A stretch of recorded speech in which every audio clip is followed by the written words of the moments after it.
First question వెళ్ళిపోదాం. అమ్మాజీ రెండో ప్రశ్నకి వెళ్ళిపోదాం. ఒక పాట పాడితే బాగుంటుంది. ఒక నాలుగోది చివరిదిగా. జవాబు కంటే మా మనవడు జాయ్బాబు గారు ప్రశ్న చాలా పెద్దది వేస్తున్నారండి. జవాబే చిన్నదవుతుంది.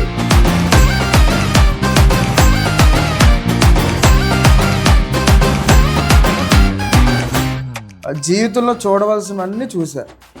ఇంకా ఏమైనా మీకు ఆశలు ఉండిపోయా? చాలా అనకూడదు. పెద్ద ఆశ ఉందండి. ఆరోగ్యముని మనవరాలు కూడా తయారవుతుంది. దేవుని స్తోత్రం.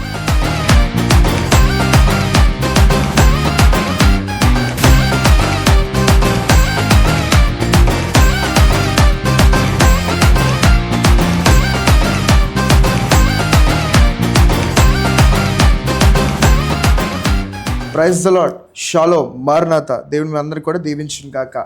ఈ సాక్షి విట్నెస్ పాడ్కాస్ట్ వీక్షిస్తున్న ప్రతి ఒక్కరికి కూడా వందనాలు, వందనాలు తెలియజేస్తున్నా. దేవుని అందరికీ కూడా దీవించును గాక. మరి గత 3 పాడ్కాస్టులు కూడా చక్కగా ఎంతో దీవించబడ్డారు. మరి అనేకమైన సాక్ష్యాలు కూడా మేము విన్నాం. చాలా దీవించబడుతున్నారని ఫీడ్బ్యాక్ ఇస్తున్నారు. దాన్ని బట్టి కూడా మేము స్తుతిస్తున్నాం. ఇంకా చేయాలని ఆశపడుతున్నాం. ఇంకా మీరు ప్రోత్సహించండి. ఇంకా మనం ముందుకు వెళదాం. మరి ఈరోజు నేను ఎక్కడున్నారో చాలామంది అనుకున్నారు స్టూడియో అనుకుంటున్నారు. ఇదేం స్టూడియో కాదు, ఏమీ కాదు. మా తాతల దగ్గర నుంచి ఎవరైతే సేవ చేశారో ఆ సంఘములోని ఈ దినాన మేము ఈ యొక్క పాడ్కాస్ట్, సాక్షి విట్నెస్ పాడ్కాస్ట్ చేస్తున్నాం. మా నాన్నగారు కానివ్వండి, ఇప్పుడు మా చేస్తున్న వారి బాబాయ్ కానివ్వండి, మా తాతగారు కానివ్వండి, ఆయన ముత్తాత గారు కానివ్వండి, అందరూ కూడా ఇక్కడే పరిచయం చేశారు. దాన్ని బట్టి కూడా స్తుతిస్తున్నాం. మరి ఈరోజు మా ముందు మరి మాకెప్పుడు కూడా ఒక సాక్షిగానే మా జీవితాలు, మా కుటుంబ జీవితాలు ఎప్పుడు కూడా ఒక పెద్ద దిక్కుగా మరి అన్ని విషయాల్లో కూడా మాకు ప్రేయర్ సపోర్ట్ ఇస్తూ, వాక్యం ఎలా చెప్పాలి, ఎలా ముందుకు వెళ్ళాలి అన్నీ కూడా ఇస్తూ మరి మమ్మల్ని ప్రోత్సహిస్తున్నా మరి మా మందులు ఉన్నారు. మరి నానమ్మ గారు, మరి ఆమెని పాలస్పల్లి జైమణి విలాస్ కుమార్ గారు మరి చక్కగా ముందుకు వెళుతున్నారు. దాన్ని బట్టి కూడా మేము స్తుతిస్తున్నాం. అమ్మాజీ, మీకోసం కొన్ని మాటలు చెప్పండి. మరి తెలియాలి కదా. సాక్షి విట్నెస్ పాడ్కాస్ట్కి వచ్చారు. మీరు చూసి ఉంటారు గత 3 పాడ్కాస్ట్లు ఎంతగా వెళ్ళలేదు. మరి ఇది 4వది మీతో చేయడం మాకు ఎంతో ఆశీర్వాదంగా ఉంది. మరి కొన్ని మాటలు ప్రజల కోసం, కొన్ని మాటలు, ఒక దీవెన మాటలు ఇవ్వండి. అందరికీ ప్రైజ్ దలాడండి. ప్రభు మిమ్మల్ని అందరినీ దీవించుగాక. ఇటువంటి సమయములు యేసయ్య మనకి ఇస్తున్నాడు అంటే అది మన గొప్పతనం కాదండి, ఆయన ప్రేమ. ఆయన ప్రేమను ఈ విధముగా అనుభవిస్తున్నాను. అందుకని నేను చెప్పబోయే ప్రతి మాటలో కూడా పరిశుద్ధాత్మ శక్తి ఉంటుంది. The power of holy spirit. దయచేసి అది మీరు ఆస్వాదించాలని, మీరు అనుభవించాలని నేను ఆశపడుతున్నాను. Thank you Mammaji. మరి మా అమ్మాజీ జీవితం చూస్తే చాలా పెద్ద సాక్ష్యాలు ఉన్నాయి. మీరు ఆయన అమ్మగారి జీవితం చూస్తే మీకు తెలిసే, చాలామంది తెలిసే ఉంటుంది. ఆమె 2 కాళ్ళు కూడా ఆపరేషన్ అయ్యాయి. ఆమె నడలేరని చాలామంది చెప్పారు. కానీ నడిచే ఓపిక, శక్తి ప్రభు దయచేశాడు. మరి తర్వాత ఆ థ్రోట్ అంతా కూడా ఇన్ఫెక్షన్ అయ్యి చాలామంది డాక్టర్స్, మా నాన్నగారు ఉన్నప్పటి నుంచి జరిగిన సంఘటన, మా నాన్నగారికి చెప్పారు, ఇంక మీ అమ్మగారికి ఇంకా వాయిస్ రాదు, ఇంకా మాట్లాడలేరు, ఇంకా వాయిస్ అనేది బయటకు రాదు అనగానే మా ఫ్యామిలీ అంతా కూడా ఆ రోజు మాకు ఇప్పటికీ ఆ సంఘటన గుర్తుంది. ఆవిడ చివరి పాట ఒకటి పాడారు. మీకు గుర్తుండి మమ్మాజీ?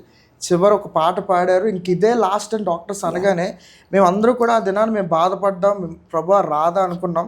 కానీ దేవుడు ఎంత గొప్పవాడంటే చివరి పాట అనుకున్నాం, దేవుడు దాన్ని ప్రారంభంగా ప్రభు మార్చాడు. దాన్ని ఎంత గొప్పగా దేవుడు చేశాడు. ఇంకా జీవితంలో ఆమె ఎన్నో సాక్ష్యాలు, ఎన్నో అద్భుతాలు. ఇద్దరు కూడా మా తాతగారు, మా నాన్నమ్మ గారు ఎన్నో చక్కగా ముందుకు వెళ్ళారు. దాన్ని బట్టి కూడా స్తుతిస్తున్నాం. చాలామంది మమ్మాజీ అంటున్నారు. మాకు అర్థం కావట్లేదు, మమ్మాజీ అంటే పేరు అర్థం కావట్లేదు అంటున్నారు. నానమ్మని ఒడియా భాషలో మమ్మాజీ అంటారు. సో మాకు చిన్నప్పటి నుండి మా నాన్నగారు, మా తాతలు మాకు నేర్పించిన పేరు మమ్మాజీ. ఇప్పటికీ అలాగే పిలుస్తాం. మరి అదే అలవాటు అయిపోయింది. దాన్ని బట్టి కూడా మేము స్తుతిస్తున్నాం. మమ్మాజీ, క్వశ్చన్లోకి వెళ్ళిపోదాం. నేను ఒక 4 క్వశ్చన్లు పట్టుకొని వచ్చాను మీకోసం. ఒక్కొక్క క్వశ్చన్ ఒక్కొక్కటి అడుగుతాను, మీరు ఒక్కొక్క జవాబు చెప్పుకొని వెళ్ళండి. రైట్, ఫస్ట్ క్వశ్చన్ వెళ్ళిపోదాం. మీరు హెడ్ మాస్టర్గా, గవర్నమెంట్ సర్వెంట్గా చేశారు. చాలా బట్టి మీరు టీచర్గా పనిచేశారు. మీరు దేవుని సన్నిధిలో ఆయన పిలుపులు ఎలా అందుకున్నారు? ఇప్పుడు దేవుని పిలుపు అందుకున్న తర్వాత ఎలా ముందుకు వెళ్తున్నారు? కొన్ని మాటలు వాళ్ళు చెప్తే వాళ్ళకి ఇన్స్పిరేషన్గా ఉంటుంది. చెప్పండి. దేవునికి స్తోత్రం కలుగును గాక. నేను పిల్లలు ఏదో గవర్నమెంట్ సర్వీసు హెడ్ మాస్టర్ అన్నారు కానండి, బై బర్త్ పుట్టుకలో నుంచే నేను ఒక యాజకుని కూతుర్ని.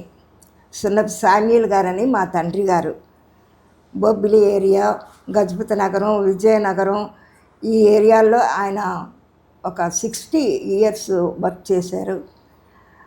ఆయనకు పుట్టినటువంటి 2 ఆడపిల్లలే, ఇంకెవ్వరు లేరు, 2 పిల్లలు. చిన్నదాన్ని నేను, మా అక్క. దేవునికి స్తోత్రం. అయితే చిన్నతనం నుంచి ఒక యాజక కుటుంబంలో పెరగడం వలన కూడా దేవుని పిలుపు మాకు బై బర్త్, మా రక్తంలోనే ఆ యొక్క దేవుని సేవ, దేవుని మాటలు, దేవుని భయము అన్నటువంటి పదార్థాలు మాలో ఇమిడి ఉన్నాయండి. అందుకని దేవుని పిలుపు అంటే ఎప్పుడు కూడా ప్రతి మాటలో, ప్రతి తలంపులో కూడా ఆయన పిలుపు మాకు ఉంది. మీకు కూడా అది ఉండాలని ప్రభువు కోరుకుంటున్నాడు. మరి చాలామంది కూడా దేవుని పిలుపుని అందుకొని ముందుకు వెళ్తున్నారు. మరి ఈ మాటల ద్వారా వాళ్ళ ఆదరణ పొందుకొని వాళ్ళు ధైర్యం పొందుకుంటారని నమ్ముతున్నారు. మరి చాలామంది మా కుటుంబంలో ఎంతమంది, మా మా నాన్నమ్మ గారికి ఎంతమంది సంతానం చాలామంది డౌట్ ఉంది. మరి మా నాన్నమ్మ గారికి 4 సంతానం. మొట్టమొదటిగా మరి బేబత్త, మరి ప్రసన్నవాణి గారు, మరి ఆమె కూడా చక్కగా ముందుకు వెళ్తున్నారు. వాళ్ళకి ఇచ్చిన 2 బిడ్డలు. మరి తర్వాత చంద్రవేణి గారు, మరి 2వ కుమార్తె చంద్రవేణి గారు ఇచ్చారు. వాళ్ళు కూడా వాళ్ళ 2 బిడ్డలు కూడా ముందుకు వెళ్తున్నారు. మూడవదిగా మా నాన్నగారు మీ అందరికీ తెలుసు, శ్యామ్ కుమార్ గారు. ఆయనకు కూడా మరి మేమిద్దరము కూడా దేవుడు ఇచ్చున్నాడు. దాన్ని బట్టి కూడా ఆయన కూడా పరిచయం చేశారు, మీ అందరికీ తెలుసు. 4వదిగా చివరిగా మా బాబాయ్, మా ప్రశాంత్ కుమార్ గారు. మరి ఆయన కూడా పరిచయలోనే ముందుకు వెళ్తున్నారు. మరి దేవుని సువార్తలను ముందుకు వెళ్తున్నారు. మరి ఆయనకు కూడా మరి 2 సంతానం దేవుడు దయచేశాడు. దాన్ని బట్టి కూడా మేము ఎల్లప్పుడూ కూడా స్తుతిస్తున్నాం. మేమందరము కూడా ఒకటే మాట చెప్పగలం, మేమందరం కూడా పరిచయం చేస్తున్నాం, దేవుని సేవకులుగా ముందుకు వెళ్తున్నాం. మరి మాకు ఇచ్చిన ఆ కృప బట్టి కూడా దేవుని స్తుతిస్తున్నాం. అమ్మాజీ, 2వ ప్రశ్నకు వెళ్ళిపోదాం. మొట్టమొదటిగా మీరు చెప్పారు. రెండవదిగా ఇంకొక మాట కూడా ఉంది. మీ తండ్రి గారు అనకూడదు, మీ తాతగారు కూడా సేవకులే, మీ తండ్రి గారు సేవకులే, మీ భర్త గారు కూడా సేవకులే, మీకు ఇచ్చిన బిడ్డలు కూడా సేవకులే, ఇప్పుడు మనవలు కూడా సేవకులే, ఆ మును మానవులు కూడా సేవకులు అవబోతున్నారు. కష్టాల్లోని నష్టాలు అన్నీ కూడా మీరు చూసారు. చాలా మందికి సేవ పరిచయకు రావాలంటే చాలా మందికి భారం ఉంటుంది, అది భయంతో ఉంటున్నారు. మీరు ఎంతమంది సేవకులు చూశారు కదా, మీరు ఇచ్చే ఆ ధైర్యపు మాట, ఆ సేవకులకు వచ్చిన తర్వాత ఆ సేవకులకు ఇచ్చే ధైర్యపు మాట మీరు ఒక మాట చెప్తే వాళ్ళకి ఎంతో ఒక ధైర్యపు మాటగా ఉంటుంది. తప్పకుండా సేవ అనేది ప్రభు సేవ, ప్రభు మాటలు, ప్రభు సువార్త చిన్నతనం నుంచే చెప్పుకునే గొప్ప భాగ్యము ప్రభు మనకు ఉచితంగా ఇచ్చాడండి. చాలామంది ఇప్పుడు బాబు చెప్పినట్టు, జాయ్బాబు చెప్పినట్టు ఏదో భారము, భయము, బరువు అనుకుంటారు. కానీ దేవుని పేరు, ఆయన ప్రేమను చెప్పుకోవడమేనండి. మన పాపముల కొరకు యేసయ్య చనిపోయి తిరిగి లేచి మరలా వస్తున్నాడు. ఈ 3 మాటలు చెప్పడానికి భయపడుతున్నారు. ఎందుకంటే అది అనుభవించాలి. దేవునికి వందనాలు. మరి నిజముగా ఒక విధముగా గర్వమే. కొందరు గుర్రములను బట్టి, రథములను బట్టి అవన్నీ వాకి ఇప్పుడు చెప్పడం టైం అయిపోతుంది, అతిశయిస్తారు. కానీ మనమైతే మన దేవుడైన యెహోవా నామమును బట్టి ఆ అతిశయము, ఆ యొక్క ప్రౌడ్ ఆఫ్ స్పిరిట్ మాలో ఉందండి. అందుకని మా తాతగారు, మా నాన్నగారు సున్నపు శామ్యూల్ గారు, ఆయన తండ్రి గారు డానియేల్ గారు, ఆయన పిల్లలమైనటువంటి 2 ఆడపిల్లలే, వీళ్ళేం సేవ చేస్తారులే అనుకున్న సమయంలో మేమిద్దరము టీచర్స్గా జాబ్ చేస్తున్నానండి. దేవుని యొక్క భయము అదేనండి సేవకు మెయిన్. భయం, అమ్మో దేవుని ప్రేమను ప్రకటించుకోవాలి, అదొక పెద్ద భారం ఏముందండి. నా భారము తేలిక అంటాడు వాక్యములోను. దేవుని స్తోత్రము. ఆయన ప్రేమను చెప్పుకోవాలి. అందుకని ఈ 2 ఆడపిల్లలైనా సరే, మరి అక్కయ్య గారు విజయనగరం ఫీల్డ్లో సిన్స్ మెమోరియల్ బాప్టిస్ట్ చర్చిలో ఆ భార్యాభర్తలు, వారి పిల్లలు ఇప్పుడు సేవ చేస్తూ ఉన్నారు. అలాగే నేను ఆడపిల్లలండి వీళ్ళెందుకు అనుకుంటారు. ఫిలిప్ గారికి 4 ఆడపిల్లలే. దేవుని స్తోత్రం. ఆ 4 ప్రవక్తనిలే అయ్యారు. కనుక దేవునికి ఆడ మగ కాదండి, భయపడిన అవసరం లేదండి. దయచేసి దేవుని ప్రేమను ప్రకటించుకొని ఆయన యొక్క ప్రేమ సువార్తను మనం చెప్పటంలో మరి కొంచెం ధైర్యం. ఎందుకంటే ఆ ఆత్మల యొక్క భారం ఉండాలండి హృదయంలో. ఎలాగైనా సరే వీరిని రక్షించాలా, వీరిని పరలోకానికి తీసుకెళ్ళిపోవాలా, నేను ఒక్కదనే ఎందుకు వెళ్ళాలి ప్రభు దగ్గరికి, వీరిని అన్నటువంటి ఆసక్తి ఎప్పుడైతే ఉన్నదో సులభముగా వాళ్ళని మంచి దారిలో పెట్టి, మంచి మార్గంలో పెట్టి, మరి ప్రభువు దగ్గరికి నడిపించేటటువంటి మార్గమే సువార్త. ఈ సువార్తను మేము చేస్తున్నాము. చెప్పుకునే గొప్ప గర్వకారణం ఏమంటే, మరి దేవుని మందిరాలు విజయనగరంలోనే కాదు, విజయనగరం ఫీల్డ్లో, అంబటి వలస, రకరకాల చిన్న చిన్న గ్రామాల్లో మా యొక్క అక్కయ్య గారి పిల్లలు మందిరాలు కట్టారు. అలాగే ఈ యొక్క విశాఖపట్నం ఏరియాలో నా పెద్ద కుమారుడు పోల్స్పల్లి శ్యామ్ కుమార్ గారు, ఆయన సేవ చేసి ఇక్కడ మందిరాలు గాజువాకంలో 2 మందిరాలు కట్టారు. ఇంకా వారి పిల్లలు జాయ్ బాబు వాళ్ళు సేవకులై వాళ్ళు కొన్ని మందిరాలు నడిపిస్తున్నారు. ఇదంతా భారం అండి. దేవుని ప్రేమను వీరికి అందించి వీరిని కూడా దేవుని ప్రేమతో నిత్యరాజ్యములోనికి, ఆ సంతోష పట్టణంలోనికి తీసుకువెళ్ళాలా అన్న ఆనందమే సువార్త అండి. Praise God. ఆమేన్. నిజమే. దేవుని సువార్త చేయాలంటే ప్రేమ ఉండాలి. మొట్టమొదటిగా ప్రేమతో ముందుకు వెళ్ళాలి. మనలో ఫస్ట్ విశ్వాసంతో దేవుని సువార్త చేస్తే దేవుడు అన్ని విషయాలు కూడా దీవిస్తారు. మా నాన్నమ్మ గారు మంచిగా పాటలు కూడా రాస్తారు, మంచిగా పాటలు కూడా పాడగలరు. మరి నిజంగా మాకు ఏమైనా తప్పులు ఉన్నా, ఒక పాటలు ఏమైనా తప్పుల్లో ముందుకు వెళ్ళినా సరే, మేము పాటలు ఏమైనా తప్పుగా పాడినా, ట్యూన్ తప్పుగా వెళ్ళినా వెంటనే మమ్మల్ని కరెక్ట్ చేస్తారు. ఒక చిన్న పాట, ఒక కోరస్ కూడా పాడితే బాగుంటుంది, పాడండి.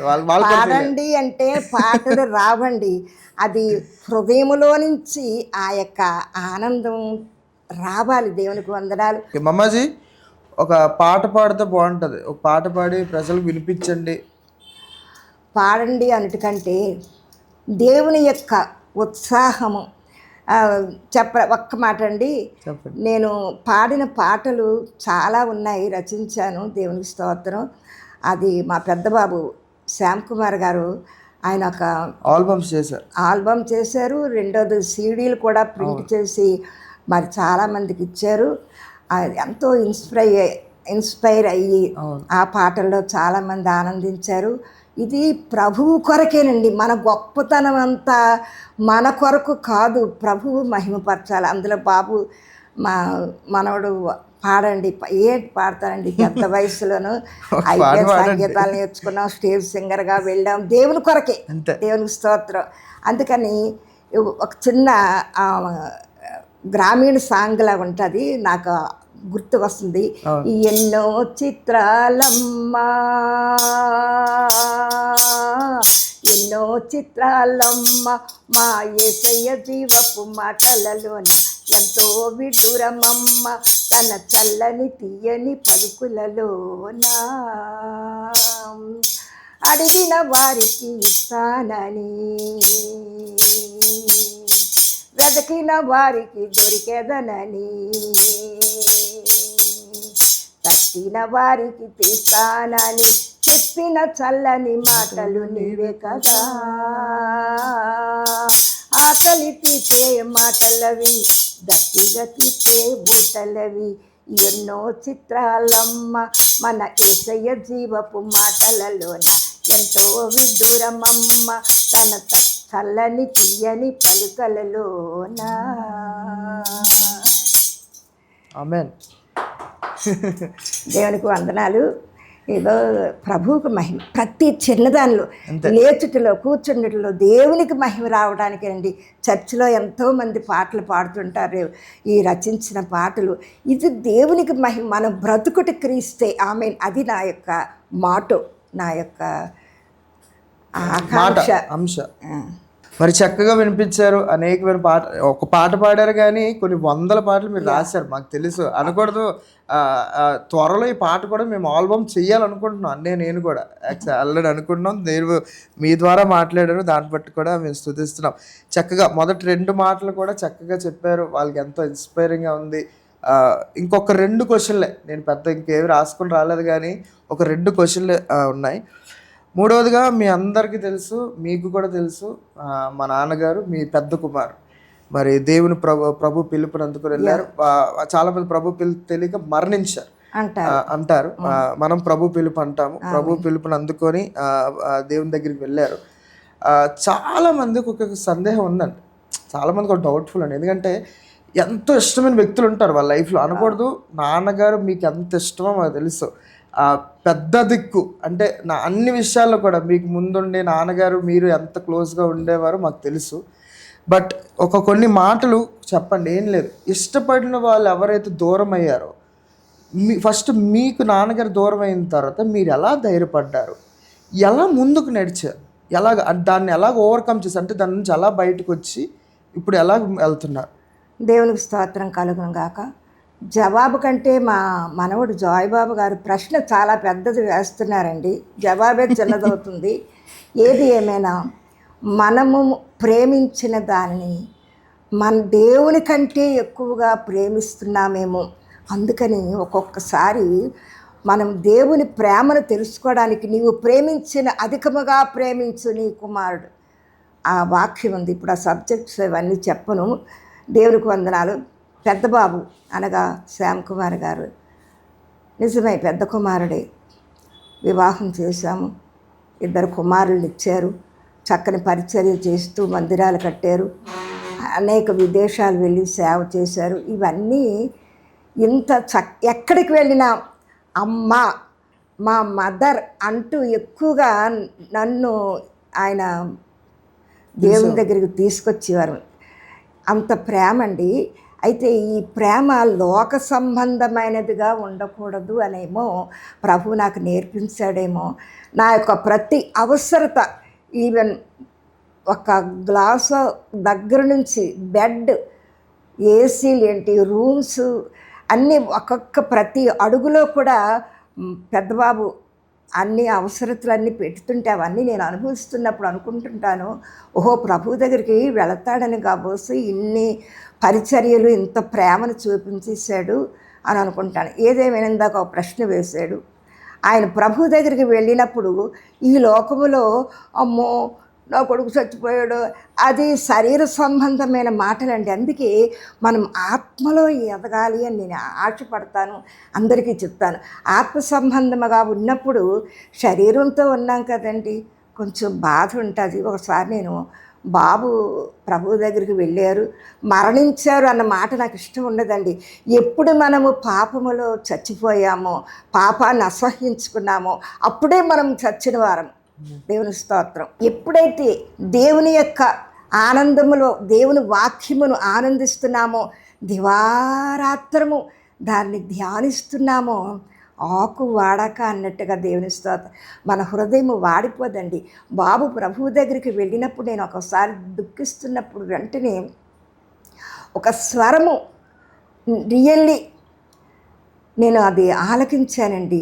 ఎందుకు ఏడుస్తున్నావమ్మా, నువ్వు ఉండిపోతావా, నీవు కూడా ఇక్కడికే కదా వస్తావు, ఆ మాత్రం దానికి ఎందుకు నువ్వు విచారిస్తున్నావు. ఆ మాటకి నేను చాలా ధైర్యపడ్డానండి.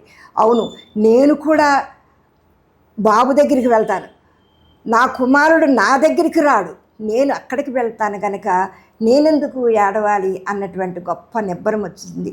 రెండోసారి ఇంకోసారి ఒక ప్రశ్న, ఎందుకు ప్రభువా ఇలా చేశా, నేను ఎక్కువగా ప్రేమించి మరి 50 సంవత్సరాలు దగ్గర 47 సంవత్సరాలు ఉన్న కుమారుడు ప్రభువు కొరకు ఎంతో గొప్పగా వాడబడుతున్నటువంటి బిడ్డను నువ్వు తీసుకుంటే మరి కొంచెం బాధగా ఉంటుంది కదా అన్నప్పుడు, ఎందుకు అన్న ప్రశ్న వచ్చినప్పుడు, కుమ్మరివాని ఇష్టము కుండ చెప్తుందా, మన్ను చెప్తుందా, మన్ను ఇష్టమా కుమ్మరివాని ఇష్టమా, నేను పరమ కుమ్మరి, నా ఇష్టం, దట్స్ మై విల్ అనేసరికి నోరు మూసుకున్నానండి. నిజమే ప్రభువా, నీ ఇష్టమే నెరవేరును గాక, నీ చిత్తమే సిద్ధీకరించును గాక అన్న మాటకు నేను లోబడి, నిజంగా చాలామంది నన్ను కఠినురాలు ఈ లోకరీతిగా, ఏమిటి ఇంత చక్కని కుమారుడు, అందానికి అందం, పేరుకు పేరు, తెలివి అన్నిటికీ అన్ని గొప్ప కాదండి, ఇది ప్రభువు ఇచ్చినదే, ప్రతిదీ ప్రభువు ఇచ్చినదే. ఇంత చక్కనైనటువంటి బిడ్డను కోల్పోయి ఈమె ఎలాగండి ఇంత హ్యాపీగా ఉన్నారంటే, నేను కూడా అక్కడికే కదా. మనందరి ఆశ ఎప్పుడు ఒక క్షణములో రెప్పపాటులో మనం అచ్చట మనమందరము కలుసుకొని ఆనందింతుముగా. అక్కడ మనం అందరం కలుసుకొని ఆనందించే చక్కని జీవితం, ఒక ఎగ్జాంపుల్స్, మాటలు, దైవవాక్య పరిచర్యలు, ఇన్ని ఎగ్జాంపుల్స్, ఉదాహరణలు మనకి ఇస్తున్నప్పుడు ఎందుకు ఏడవాలి? నేను ఈ లోకరీతిగా చాలామంది అనుకున్నారు, ఈమె ఏడవదేంటి, విచారించదేంటి, నో, ఎందుకు? నేను కూడా అక్కడికి వెళ్ళిన దానికి ఎందుకు విచారిస్తామండి? మనం ఒక పెండ్లి విందుకు వెళ్తాం, ముందు పిల్లలు వెళ్ళారు, అక్కడ అన్నీ సెట్ చేస్తారు, మమ్మీ వస్తారు, డాడీ వస్తారు, మంచిది వెళ్ళని, అలాంటి దృక్పథంతో మనం ఉంటున్నప్పుడు మనకి విచారము, ఏడుపు ఉండదండి. ఎందుకంటే మన నిరీక్షణ ఎల్లప్పుడూ ప్రభువునందే. మన నిరీక్షణ ఎప్పుడు ఆయన పిలిస్తే మనం అక్కడికి వెళ్ళిపోతాం అన్నటువంటి మంచి ఆలోచనతో, ఆనందంతో ఉంటాం కనుక బాబు ప్రభు దగ్గరికి వెళ్ళారు, మరణించలేదండి. మనం ఈ లోకములో ఎప్పుడైతే లోకాన్ని విడిచిపెట్టామో, ఈ లోకాశల్ని ఎప్పుడైతే జయించామో అప్పుడే మరణించాం. మరలా మనము తిరిగి లేచాం, పునరుత్థాన శక్తితో బ్రతుకుతున్నాం కనుక మనకు నిత్యము ఆనందమే, ఆనందమే, ఆనందమే. ఆమేన్. అమ్మాజీ చక్కని మాటలు చెప్పారు. నిజంగా మీరు ఒక ఇన్స్పిరేషన్. ఎందుకంటే మేము చిన్న బిడ్డలు, మేము ఎలాగైనా మేము సేవ చేసుకుని బయటకు వస్తాం. తల్లిగా మీకు చాలా బాధ ఉంటుంది. నాన్నగారు వెళ్ళిన తర్వాత చాలా బాధపడ్డారు. ఇప్పుడు చెప్పిన మాటల్లో మాకు చాలా వరకు నిజంగా నేను ఇప్పుడు ధైర్యపడ్డాను. మీరు కూడా ఎంత ధైర్యంగా ఏదైనా సరే ఒకరోజు మనం ఆయన దగ్గర ఉంటాం అది అనే నిరీక్షణతో మీరు ఆయన ఒడిలో ఉంటామండి, ఎక్కడెక్కడ కాదు. ఇక్కడ కూర్చో బాబు, ఇలా కూర్చో అంటే ఒడిలో కూర్చుని వాళ్ళకి మనకు మరణం అంటే భయం ఎందుకండి? అంతే కదా. ఏదైనా సరే ఒకటే మాట చెప్పాలని ఆశపడుతున్నాను. మరణం అంటే క్రైస్తవులకి భయం కాదు, మరణం అంటే ఒక మెట్టు ఎక్కేమని అర్థం. క్రైస్తవులకు దేవుడు ఇచ్చిన మంచి ధన్యత. ఈ లోకంలో బ్రతికిన కంటే క్రీస్తు దగ్గర ఉండడమే మేలు అని వాక్యం కూడా ఉంటుంది. ఏదైనా సరే చక్కని మాటలు 3 విషయాలు తెలియజేశారు. మీ యొక్క జీవితం బట్టి కూడా తెలియజేశారు. 4వది చివరిదిగా ఇంకా అయిపోయింది. చివరిగా మీరు ఇంకొక క్వశ్చన్ ఉంది. మీరు కష్టాలు చూశారు, సుఖాలు చూశారు అనకూడదు, పేదరికం చూశారు, ఎన్నో నష్టాలు చూశారు, జీవితంలో చూడవలసినవన్నీ చూశారు. ఇంకా ఏమైనా మీకు ఆశలు ఉండిపోయా? బాబు నాకు ఇంకా ఆశలు అనకూడదు. మీరు ఫోన్ చేసి చిలకలు పంపించండి, ఆ ఆశలు కాదు. కానీ మీకు ఇంకేమైనా ఆశలు ఉండిపోయాయంటే చెప్పండి, అది ప్రజలు తెలుస్తుంది. నా వయసుని బట్టి అండి, దేవునికి స్తోత్రం, నేను ఎప్పుడో బలహీనురాలనే, అప్పుడే బలవంతులము. మనం ఎప్పుడు బలహీనులమో అప్పుడే బలవంతులము. దేవునికి వందనాలు. కేవలము దేవుని యొక్క ప్రేమలో ఎదిగినటువంటి ధన్యత ఇంకెక్కడా ఉండదండి. లోకమును జయిస్తూ దేవుని ప్రేమను ప్రకటిస్తూ అనేక మందిని ప్రభువు దగ్గర కొందరిని అగ్నిలో నుంచి లాగినట్లుగా, అయ్యో మీరు అగ్నిలోకి వెళ్ళిపోతారు. నిజంగా చూసిన ప్రతి వారిని ఎలాగైనా సరే వారిని దేవుని మార్గం, ప్రేమను ప్రకటించాలి. ఆ ప్రేమ ద్వారాగా వీళ్ళని మనం రాబట్టుకోవాలన్న ఆశ నాకు ఉంది. మరి ఈ ఆశను బట్టి ఏమిటండి పిల్లలు అడుగుతున్నారు, మీ కోరిక ఏమిటండి? ఆశ ఏముంటుందండి ఆశ? మీకు తెలుసు ఆన్సర్, మీ అందరి హృదయాల్లో ఉంది. అమ్మగారికి ఇంకేం ఆశ ఉంది? చక్కగా అందరూ ప్రభు సన్నిధిలో తన కుటుంబం అంతటిని, ఆ దృశ్యం కూడా ఒకసారి నాకు దర్శనంలో ప్రభు చూపెట్టాడండి.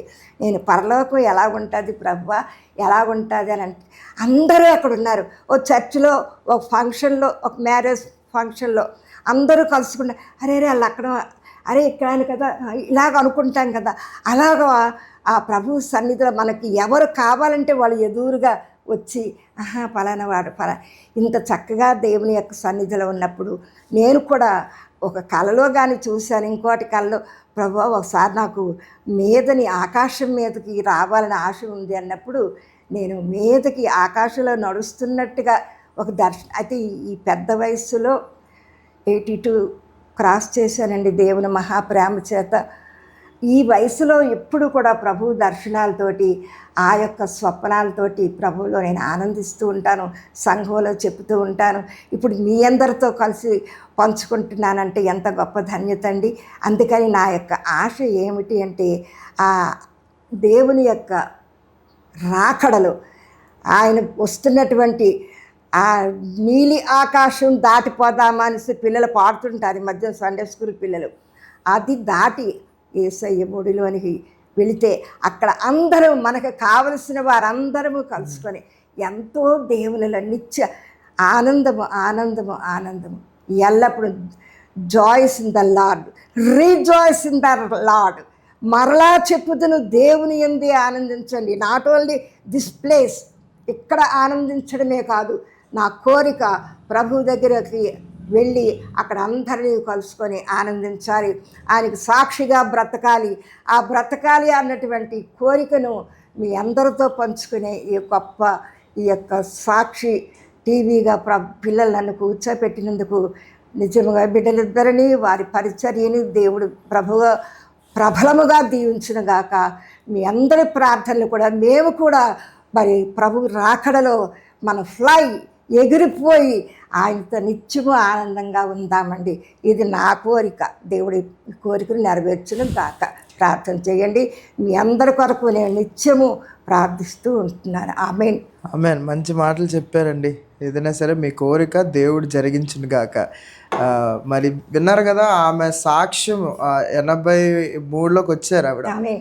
మరి దేవుని కృప, ఈ యొక్క జర్నీ అంతా కూడా దేవుడు చక్కగా, మరి ఈ సంవత్సరాలన్నీ కూడా ఎంతగా దేవుడు కాపాడారు. ఇది చిన్నదే కానీ ఆవిడ సాక్షి ఉండడానికి కొన్ని గంటలు ఉంటాయి. కానీ ఏదైనా సరే మీ ముందు అది పెట్టాలి. యంగ్స్టర్స్ అందరూ కూడా ఎలాంటి సేవకులు మీరు ఎలాగైతే ముందుకు వెళుతున్నారు, వీటిని ఒక ఇన్స్పిరేషన్గా తీసుకోవాలి. అనకూడదు మా నాన్నగారు ఎంతైతే మమ్మల్ని నేర్పించారో మా నాన్నమ్మ గారు కూడా అంతే మాకు ప్రోత్సహించి ఇలా ముందుకు వెళ్ళండి అని కొన్ని మాటలు చెప్పి మా ఇద్దరిని ధైర్యపరిచారు. నాన్నగారు వెళ్ళిపోయిన తర్వాత మాకు ధైర్యము ఏది అంటే, ధైర్యం ఎవరిచ్చారంటే మేము చెప్పగలం, నాన్నమ్మ గారే మాకు ఒక మాట సపోర్ట్, ప్రార్థన సపోర్ట్ ఎప్పుడు ఆమె ఇస్తుంటారు. మరి దాన్ని బట్టి కూడా స్తుతిస్తున్నాం. మరి ఈమె మాటలు మీ జీవితాల్లో ఆయన ఒక గొప్ప కార్యాలతో నింపును గాకని ప్రకటిస్తున్నాను. ఏదైతే ఈ సాక్షి విట్నెస్ పాడ్కాస్ట్ ద్వారా 4వ పాడ్కాస్ట్ చేసే అవకాశం ప్రభు మాకు దయచేశాడు. ఈ 4వ పాడ్కాస్ట్ దేవుడు మిమ్మల్ని ఇంకా ఇన్స్పైర్ చేసి, ఈ గత 3 ఎలాగైతే మీరు దీవించబడ్డారో, ఈ 4వది కూడా అమ్మగారు వచ్చిన ఆ మాటల ద్వారా మీరందరూ కూడా దీవించబడాలని ఆశ. మరి నాకు చాలా ఆనందం. మరి చివరి మనవడిగా నేను మా అమ్మాజీని ఇలాగా పంచుకునే మాటలు నాకు ఇచ్చిన దేవుడు ఇచ్చిన అవకాశం బట్టి కూడా మేము స్తుతిస్తూ, మీరు వచ్చే నెలలో కొంతమంది గెస్టులు తీసుకొస్తాం, ఇంకా చాలామంది గెస్టులు తీసుకురావాలని ఆశపడుతున్నాం. ఆల్రెడీ మాట్లాడుతున్నాం. ఒకటే ఆశ అండి, ఈ అందరి జీవితాల్లో ఎంత సాక్ష్యం అయితే పెట్టారో ఆ సాక్ష్యం మీకు తెలియాలి, మీ ముందుకు తీసుకుని రావాలని ఈ సాక్షి విట్నెస్ పాడ్కాస్ట్. ఒకటే మీరు చేయాల్సింది తెలుసా, అనేక మందికి షేర్ చేయండి. అనేక మందికి మీకు తెలిసిన వాళ్ళ బంధుమిత్రులు అందరికీ కూడా షేర్ చేసి, ఇది దీవెనకరంగా మా సేవలో మీరు కూడా ఒక ప్రోత్సహించే రీతిగా మీరు కూడా ఉండవలసిందిగా కోరుతున్నాను. మరొకసారి ఈ యొక్క 4వ పాడ్కాస్ట్ సాక్షి విట్నెస్ పాడ్కాస్ట్ వీక్షించిన మిమ్మల్ని అందరినీ కూడా ప్రభు దీవించి ఆశీర్వదించాలి. అనేక మందికి పంపించండి, లైక్ చేయండి, షేర్ చేయండి. ఒకటి, మీకు ఎలాగుందో కింద కామెంట్లో మాకు తెలియజేస్తే మాకు అది ఎంతో తెలుస్తుంది. మీరు ఎలాగ ఇన్స్పైర్ అవుతున్నారు, ఎలాగ ఉంటుందో మాకు తెలుస్తుంది కనుక దయచేసి మీరు పంపించవలసిందిగా కోరుతున్నాను. దేవుని చిత్తం అయితే, దేవుని రాకడ ఆలస్యం అయితే మరలా ఇంకొక పాడ్కాస్ట్తో వస్తాం. మరలా ఇంకా అనేక మంది సేవకుల్ని, అక్కడ వర్షిప్ లీడర్స్ని, ఇన్స్ట్రుమెంట్ ప్లేయర్స్ని అనేక మంది తెచ్చి వాళ్ళ సాక్ష్యాలు మేము ముందుకు పెడతాం. Thank you so much. God bless you. దేవుడు మిమ్మల్ని దీవించుగాక. Thank you.